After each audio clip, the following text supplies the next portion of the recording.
Hello and welcome to the Columbia Daily Tribune's Behind the Stripes football webcast. This is Tribune sports editor Joe Waljasper along with Tribune football beat writer Dave Matter. Dave, Missouri loses at Florida 14-7, a game that was closer than a lot of us anticipated. But 7 points, all they can manage against that good Florida defense. As you look back on it, obviously James Franklin throws the 4 interceptions. Was it just a bad day for James Franklin, or were there greater schematic problems you felt? Well, outside of James, I thought a lot of players and a lot of groups had a pretty good day at Florida. And even I thought he had some really good moments too, both running the ball and throwing the ball and putting them at least in position to get close to scoring. But the interceptions were just way too much to overcome. And so I think overall the day that Missouri had offensively compared to how the season has gone was fairly promising. The fact that they moved the ball so well against the second best defense I think they've played this year behind Alabama. I thought Marcus Murphy ran the ball pretty well. I thought the receivers had their best game of the year. There was only 1 or maybe 2 drops on 51 attempts. And the line I thought held up okay in pass protection. They got a little overwhelmed late. But for the most part, I thought against a really physical Florida defense gave Franklin and the playmakers a chance. So I think it was more on him and the mistakes that he made and some clutch, unfortunate moments. Yeah, I kind of agree with that. The importance of a quarterback to an offense, he's probably worth as much as the rest of them combined. Right. And so it was not just the 4 interceptions, too.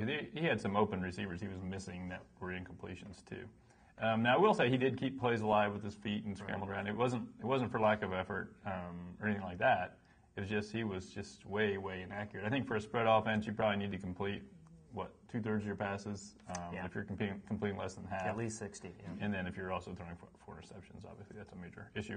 I'm kind of with you, though. I thought the receivers played their best game. I thought Marcus Murphy, he's had great moments on special teams, but I thought that was the best I've seen him look against a really good defense. He was bouncing off tacklers. He was getting upfield quickly, really decisive running. He looked like a guy who could be a pretty good weapon for them in the running game, which I had previously just thought Kendall Lawrence was by far their best runner, but I thought Marcus looked really good. In the offensive line, I think for what they're up against, they're okay. They did fine. They were obviously just completely patchwork now at this point. So the one issue, and I think anytime you score 7 points, you can gripe about the offensive coordinator, this, that, and the other. I thought this game, I kind of liked what he did. Florida was primarily a man defense, so he took some shots deep, which I think you needed to do. You got some big receivers to give it a try. They didn't complete them, but that was more on inaccuracy and lack of time to throw than I think on the idea. And then he also threw some of the running backs, which is what you want to do against a man-to-man defense because you're getting them matched up against linebackers a lot of times. So I thought he did a good job. The one complaint I would have with the way David Yost called the game is when they get into obvious passing situations on 2nd and 3rd and long, I really think he has to give the offensive line some help. Again, we saw in certain situations where they were in Florida territory, 3rd and long or 2nd and long, and he again goes empty backfield, and James Franklin's getting crushed, getting knocked out of field goal range. So I think that is something that if he's not going to change, I think Gary Pinkel on the headset has to change and just say, look, 3rd and long, we've got to get these guys some help.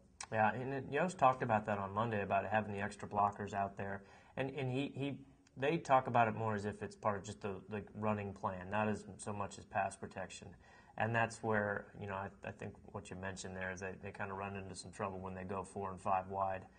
And it's just so obvious that he's going to throw the ball. And he was more mobile than I think anybody would have thought. Franklin was in that game, but still, when the pass rush is coming like that, just not mobile enough yet. And he also, in addition to the interceptions, he had a couple intentional grounding penalties that were really costly. That's a loss of a down, and they lost some big yards there too, and really threw the ball up on some passes that could have been intercepted also.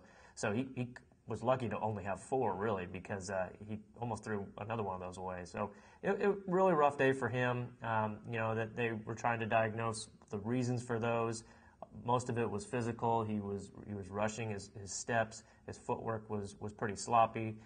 Gary Pinkel was saying that that's because of the lack of practice time, which is that's obvious. He hasn't practiced as much as he would if he would have been healthy these last 6 weeks or so. But he's the quarterback they put out there, and he's the one that they asked to throw 51 times. So you kind of know what you're dealing with him, and he is limited to some degree, and especially just physically when that knee is still bothering him a little bit. Yeah, at least for the first 3 quarters, it was obvious they were not going to have him run the ball in any called plays anyway. They would run, basically the zone replay, but he wasn't keeping it was not an option. And when they even wanted to go short yardage, they would bring in Corbin Bergstresser to run it. As the game wore on, they did in the fourth quarter when they kind of figured out he was feeling all right, I guess. They did call a few. But it'll be interesting to see going forward in the next game if it's the whole game plan or if it's going to be limited again, because as we will talk about in tomorrow's webcast, I think you've reached the absolute must-win stage of the season as Missouri goes to Tennessee.